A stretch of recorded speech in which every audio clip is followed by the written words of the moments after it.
एक दिन पूरे वृंदावन में एक अजीब सी खामोशी छा गई थी, जैसे सारी प्रकृति थम सी गई हो।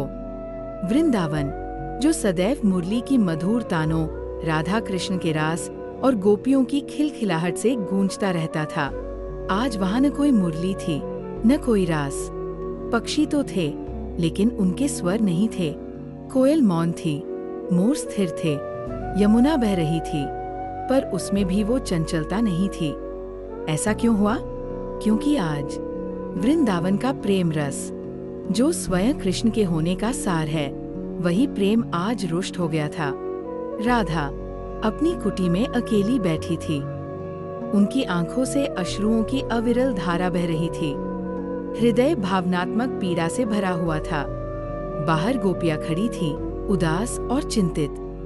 गोपियों ने कहा, राधा जी इतने दुखी क्यों हैं? उन्होंने तो आज किसी से बात भी नहीं की। और इधर श्री कृष्ण, जो सबके मन को जान लेते हैं, वह भी राधा की वेदना से अछूते नहीं रह सके। पर कृष्ण भी तो लीला के ज्ञाता है। उन्होंने पद्मावती गोपी का रूप धारण किया और राधा की कुटी की ओर चल पड़े। राधे, तुम इतनी उदास क्यों हो? वृंदावन तुम्हारे बिना तो सूना है। राधा फूट पड़ी, कैसे ना उदास हो पद्मावती? आज मेरे कृष्ण ने अपने मधुर चितवन से किसी और की ओर देखा।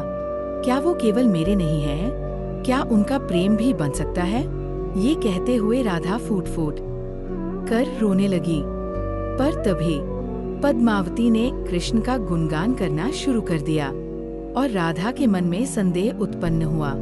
राधा आश्चर्यचकित होकर बोली, ये शब्द, ये भाव, ये दृष्टि, नहीं, तुम पद्मावती नहीं हो, तुम तो मेरे कृष्ण हो। कृष्ण ने अपने स्वरूप में आते हुए कहा, राधे, तुमने ऐसा क्यों सोचा? तुम ही तो मेरे मुख की मुस्कान हो, तुम ही तो मेरी बांसुरी में बजने वाली मधुर तान हो। मैं जहाँ भी प्रेम देखता हूँ, वहाँ केवल तुम्हारी छवि देखता हूँ। क्योंकि कृष्ण राधा के बिना कृष्ण नहीं होता। राधा ने भावुक स्वर में कहा, तो तुम अब भी केवल मेरे ही हो? कृष्ण ने कहा, राधे, ये सत्य है।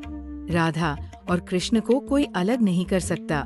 जैसे धूप और प्रकाश एक है, जैसे नदी और उसका प्रवाह एक है, वैसे ही राधा और कृष्ण एक है। और तब वृंदावन फिर से संजीव हो उठा। मुरली की मधुर तान गूंजने लगी, मोर नाचने लगे, कोयल कूकने लगी, क्योंकि सच्चा प्रेम फिर से मुस्कुरा उठा था। सच्चा प्रेम वही है जहाँ एक रूठे और दूसरा मनाए। जय श्री राधे कृष्ण। मित्रों, यदि ये धर्म कथा का प्रसंग आपको अच्छा लगा तो कृपया इस चैनल को सब्सक्राइब करें और वीडियो को लाइक करें। धन्यवाद।